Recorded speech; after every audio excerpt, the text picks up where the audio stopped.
de Cristo é especial. A graça e a paz.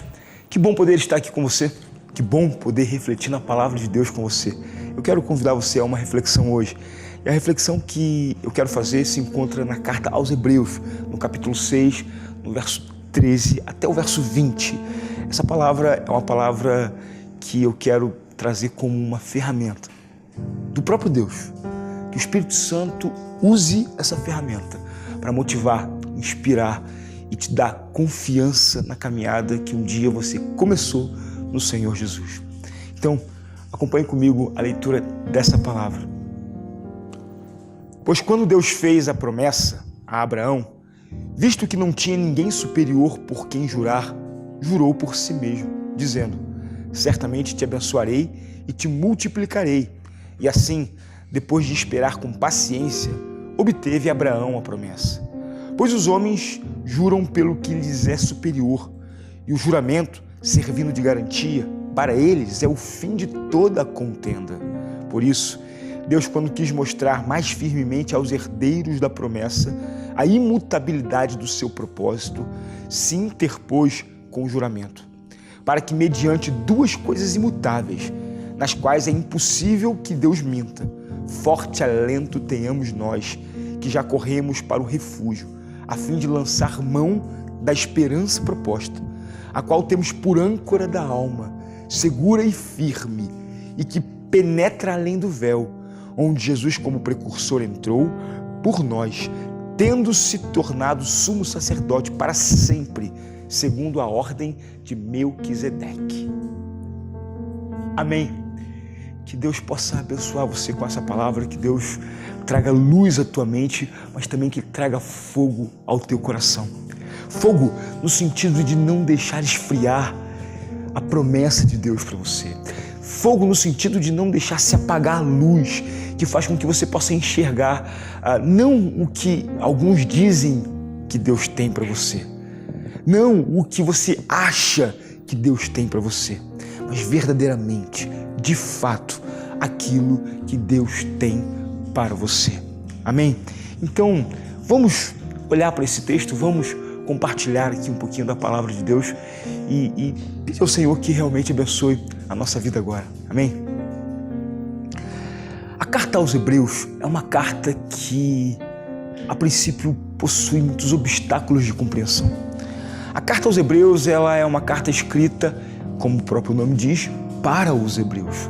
Então existe uma linguagem aqui, além da cronologia que está posta há 2000 anos atrás, existe também umas questões culturais que, para nós que somos do Ocidente e vivemos 2000 anos depois da existência daquela cultura, temos muitas dificuldades de compreender.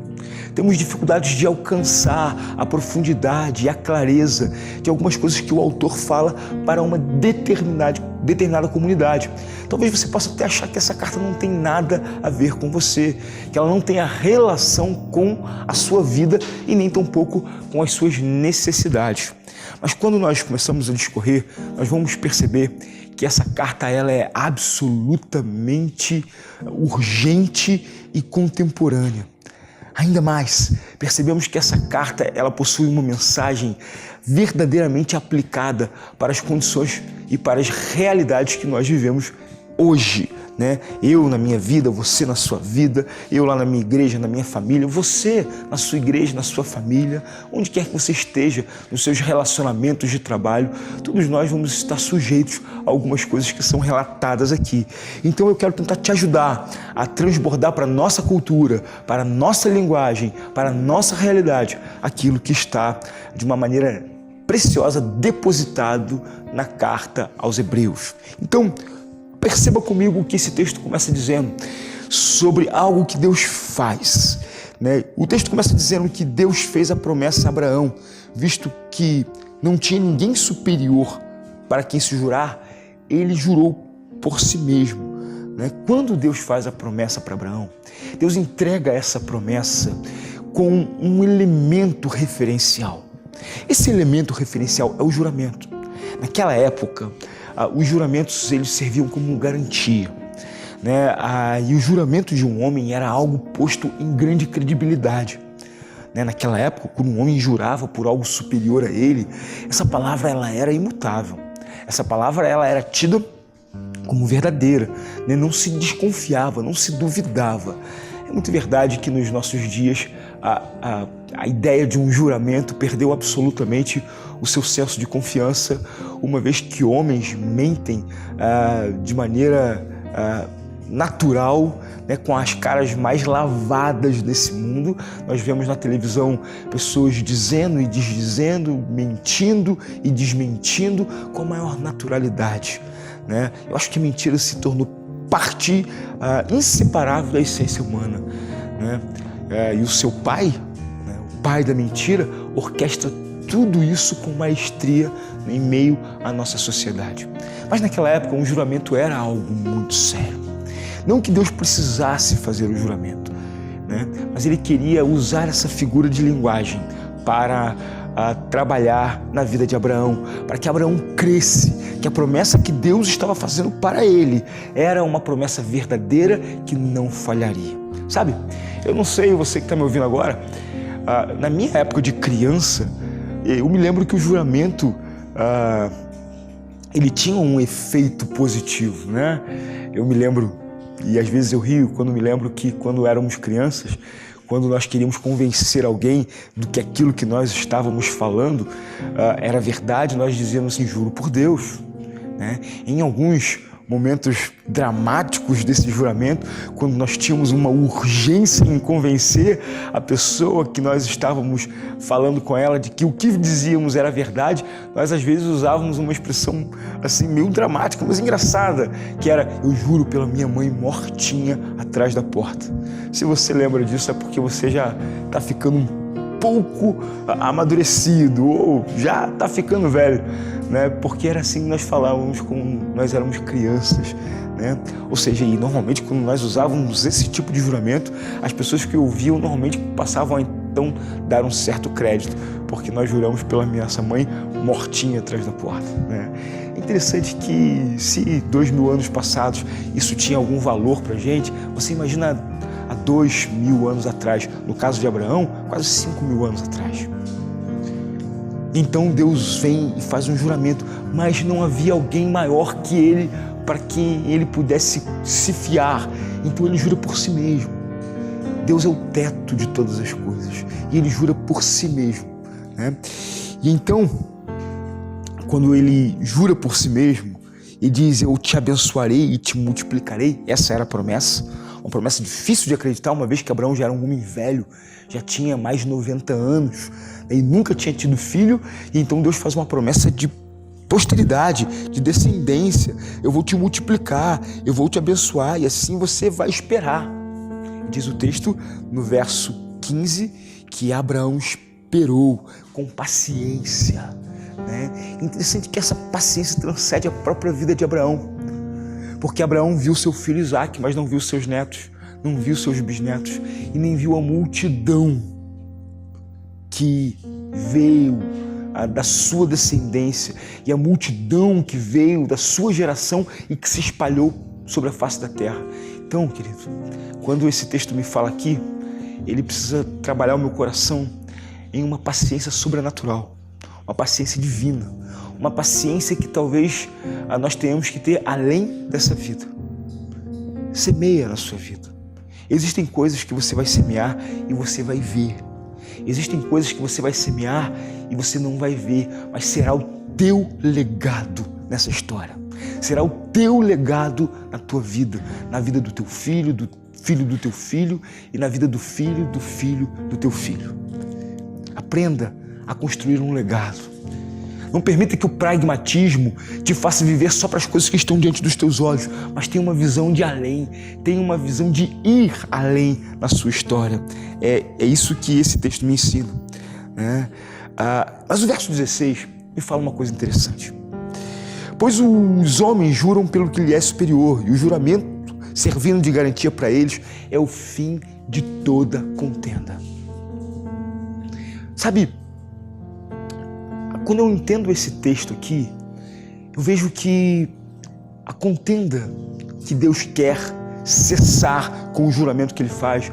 Não é uma contenda posta em um âmbito exterior, mas é uma contenda posta em um âmbito interior.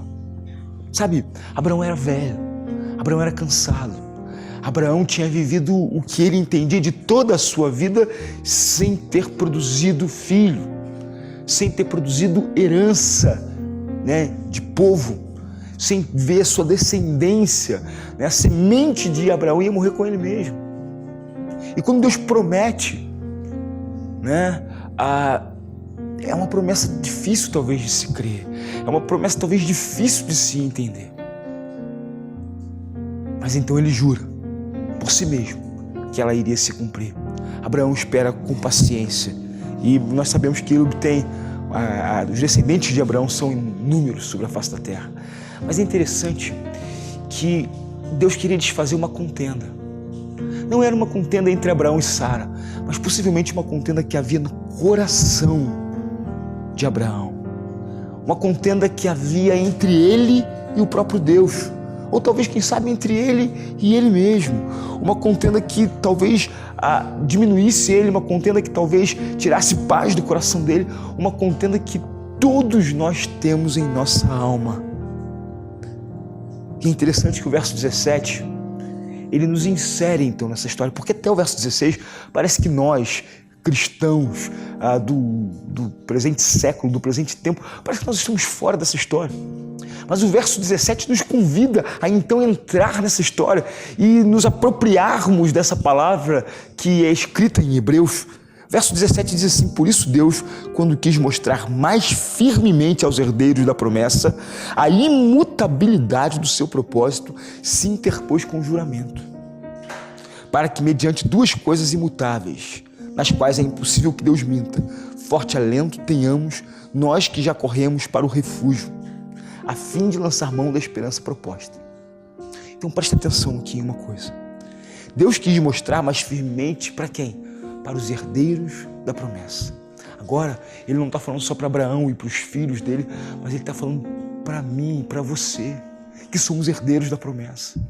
E ele quer mostrar mais firmemente que o propósito dele não falha. Sabe por que Deus quer mostrar mais firmemente que o propósito dele não falha?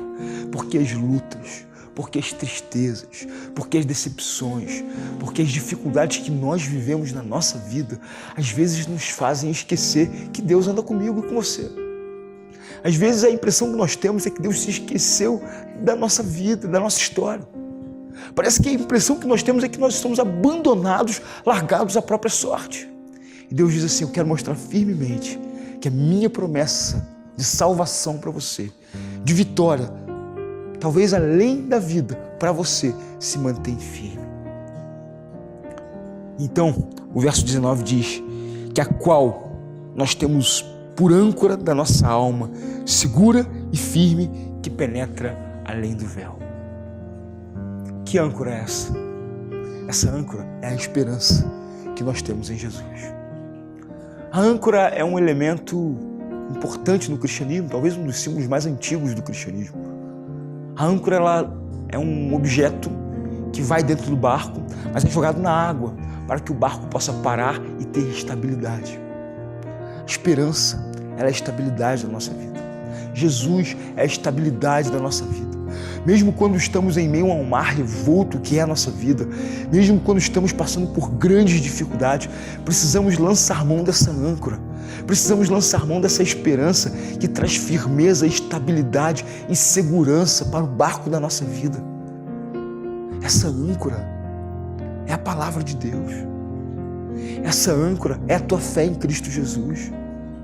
Ele é a âncora da sua vida. Ele é a âncora que penetra além do véu. Sabe, saber que Ele está com você precisa necessariamente trazer paz ao teu coração, coragem para a tua vida, esperança para o teu coração. E a palavra de Deus diz que Ele é a nossa âncora, a qual temos na nossa alma. Sabe, não é uma âncora física, é uma âncora de alma. Sabe por que nós precisamos para uma âncora para a nossa alma? Porque lá atrás o texto disse que Ele se jura por si mesmo Ele jura pela sua própria existência para desfazer a contenda, uma contenda que há na alma. Eu tenho uma contenda na minha alma. Você que está me ouvindo agora tem uma contenda na sua alma. A guerra dentro de você. Eu não sei qual é a razão pela qual há guerra. Eu não sei por que há contenda dentro de você, mas pela natureza do homem eu sei que nós temos a nossa contenda. E essa contenda gera instabilidade. E a esperança que nós temos em Cristo Jesus, ela é âncora, que acalma, que controla, que traz segurança e firmeza para o barco da sua vida. A âncora é na alma, para desfazer a contenda que há na alma. Querido, você que tem contenda na sua alma, permita que a paz de Cristo entre na sua vida e seja essa âncora estabilizadora na sua caminhada. Conheça mais da palavra de Deus. Busque conhecer mais o Deus da palavra. E viva uma vida que, independente do clima, independente do mar que você esteja, o seu barco sempre estará seguramente navegando. Que Deus abençoe você. Que Deus abençoe a sua casa. Que Deus abençoe a sua família. Tenha uma ótima semana. Graça e paz. De coração, irmão, quero te declarar a paz que vem de Jesus, que vale muito, muito mais do que ouro ou outro metal, mais do que tudo, a paz de Cristo é especial.